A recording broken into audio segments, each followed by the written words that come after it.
দর্শক, এই মুহূর্তে আছি আমরা নিউজ ডিপেন্ডেন্ট লাইভে। যেমনটা দেখছিলেন যে রাষ্ট্র অতিথির যে বাসভবনের সামনে আছে, যমুনা বাসভবনের প্রধান উপদেষ্টার দাবিতে যে রয়েছেন, যে জনসভা আলোচনার মাধ্যমে রয়েছে, যেমনটা দেখানোর চেষ্টা করছি যে রাজনীতির নামগুলো যে রয়েছেন, যে যেমনটা দেখেছিলেন যে রাজনৈতিক আলোচনার মাধ্যমে আমরা ইতিমধ্যে জানতে পেরেছি যে গণ অধিকারের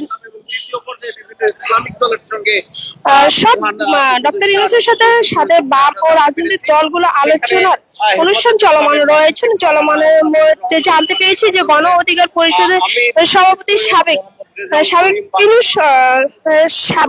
বিপি নূর ও জুনায়েদ সাকি সহ অন্যান্য রাজনৈতিক দলগুলোকে যমুনাতে প্রকাশ করেছে। এবং আমরা গণমাধ্যম কর্মী সাংবাদিক যমুনার মেন ফটকে অবস্থান করছি। এখনকার পরিস্থিতি সর্বশেষ তুলে ধরছি। আমরা জানতে পেরেছি যে কিছুক্ষণের মধ্যে তথান্ত 8টার মধ্যে গণ অধিকার পরিষদের সভাপতি সাবেক ডাকসুর বিপি নূর আলম হক জুনায়েদ সাকি গণমাধ্যমের মধ্যে মুখ খুলবেন, যেমনটা দেখানোর চেষ্টা করছিলাম।